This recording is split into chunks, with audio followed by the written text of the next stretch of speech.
presença de Deus ao nosso lado. Então, você olha para trás e se lembra do que Ele já fez. Mas no presente, quando você está no meio do pau, saiba que Deus está com você. Olha que Josué 3, de 1 a 3 diz: levantou-se, pois, Josué de madrugada, e tendo ele e todos os filhos de Israel partido de Sitim, vieram até o Jordão e pousaram ali antes que passassem. Sucedeu ao fim de 3 dias que os oficiais passaram pelo meio do arraial e ordenaram ao povo dizendo: quando virdes a arca da aliança do Senhor vosso Deus, e que os levitas sacerdotes a levam, partireis vós também do vosso lugar e a seguireis. Queridos, quando você estuda a Bíblia, você nota alguns detalhes muito importantes. Nos capítulos 3 e 4 de Josué, o elemento central desses 2 capítulos é a Arca da Aliança.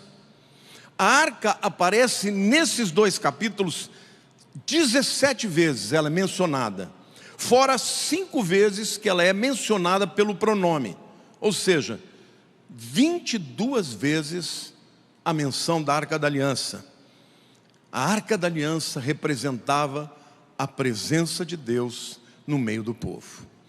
Lá dentro da arca estavam a cópia das 2 tábuas da lei, a cópia, porque as verdadeiras foram quebradas, com os 10 mandamentos, um vaso do maná, a prova da provisão de Deus, e a vara de Arão que floresceu. Através da história, irmãos, toda vez que a Arca da Aliança foi trazida, o povo de Israel tinha vitória. Mas quando o povo pecou, Deus permitiu que a Arca da Aliança fosse levada e o povo passou a ter derrotas. Mas quando a arca foi trazida de volta, a vitória veio novamente. Josué 3, 10, 11 diz assim: disse mais Josué: nisto conhecereis que o Deus vivo está no meio de vós, e que de todo lançará de diante de vós os cananeus, os heteus, os heveus, os ferezeus, os gigazeus, os amorreus e os jebuseus. Eis que a arca da aliança do Senhor de toda a terra passa o Jordão adiante de vós. Então, a arca da aliança representava a presença de Deus. Eles tinham que cruzar o Jordão, que tinha 300 metros de largura. O que Deus falou? Quem ia antes? Diga assim para o teu irmão do lado: a arca da aliança ia antes. Deus estava mandando o povo ir, mas Ele estava dizendo: eu vou na frente. O que Deus está dizendo para você, quando Ele diz vai, você pode não ver, mas Ele já está indo adiante de você. Glória a Deus!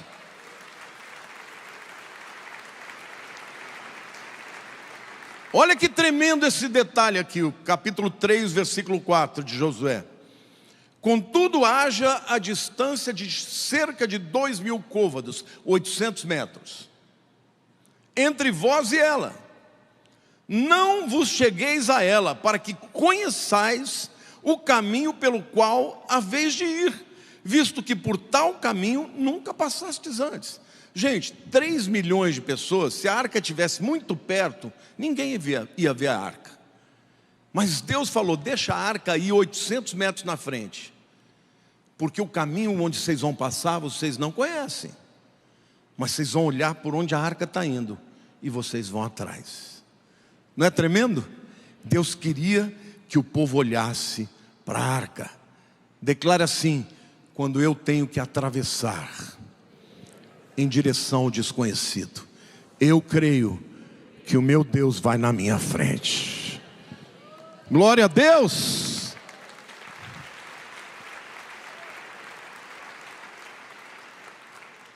Deus não estava dizendo que só os líderes que estavam à frente deveriam ver a arca. Não, Ele estava dizendo que todo mundo tem que ver a arca. E o que Deus está dizendo para mim e para você hoje, que é bom que você tenha líderes, é bom que você tenha pastores, é bom que você tenha pessoas para quem você possa olhar e com quem você possa aprender. Mas deixa eu te dizer uma coisa, o que Deus está dizendo, Ele quer que todo o seu povo veja o Senhor, veja o seu caminho, ande atrás dEle, porque Deus é um Deus que lida com indivíduos. Você não é uma massa crítica, você é escolhido por Deus, tem um nome único escrito no livro da vida, e Ele quer que você saiba que Ele vai adiante de você, e você deve manter a distância para enxergar o seu caminho, amém? Então a gente tem que olhar para o Senhor, porque se desviarmos os olhos dEle, a gente vai afundar, assim como foi Pedro. Então eu quero falar de 3 coisas muito importantes sobre a presença de Deus. Preste atenção, porque isso aqui é precioso. Diga assim: no passado eu tenho que me lembrar da provisão de Deus. No presente eu agradeço pela presença de Deus.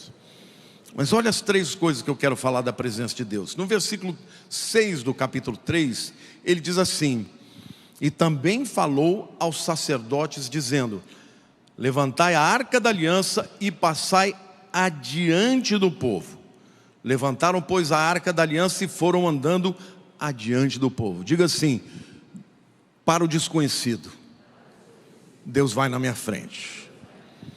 Mas em Josué 3,17, ele diz assim: porém os sacerdotes que levavam a arca da aliança do Senhor pararam firmes no meio do Jordão, e todo Israel passou a pé enxuto, atravessando o Jordão. Uau! Diga assim: para o desconhecido, Deus vai na frente, mas no meio da travessia, Deus permanece comigo. Não é lindo isso, gente? Porque quando os sacerdotes pisaram no Jordão com a arca, o rio se abriu, uma parede se abriu de um lado, de outro lado, a ponto do povo passar sem molhar a sandália.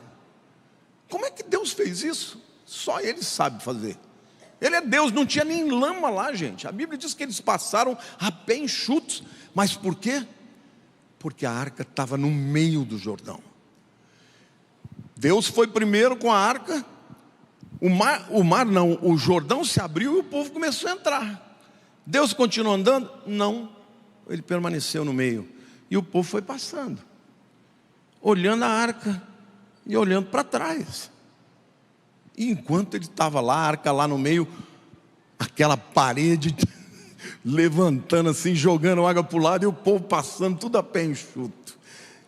Olha para o teu irmão do lado: no meio da tua prova, Deus está com você. Jesus prometeu: eis que estarei convosco todos os dias até a consumação dos séculos. Nós estamos vivendo uma travessia, e a travessia desta vida para a vida eterna, e o Senhor estará conosco todos os dias até a consumação dos séculos. Você pode dar um glória a Deus aí, meu irmão?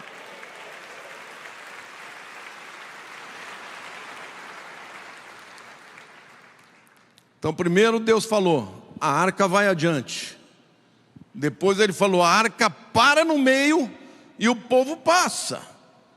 E por último lugar, em Josué 4:11, a Bíblia diz: tendo passado todo o povo, diga todo o povo, então passou a arca do Senhor e os sacerdotes à vista de todo o povo. Então você quer entender o que é a presença de Deus? Ele vai na sua frente, Ele fica no meio da prova com você, e depois Ele vai na tua retaguarda. Vocês se lembram de Sadraque, Mesaque e Abednego? Eles foram lançados numa fornalha que foi aquecida 7 vezes mais.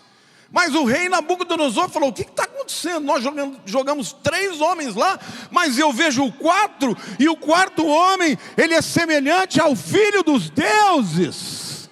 E eles não estão se queimando, a única coisa que queimou foram as cordas e as amarras. E ele disse, eles estão andando livremente. Então, povo de Deus, saiba de uma coisa: nós estamos sim vivendo tempos difíceis, mas não olhe para os homens, não espere dos homens, porque quem garantirá que nós vamos passar e fazer essa travessia é o Senhor, que vai à nossa frente, que permanece conosco e vai na nossa retaguarda. Dá um glória a Deus aí, meu povo. Diga glória a Deus para valer.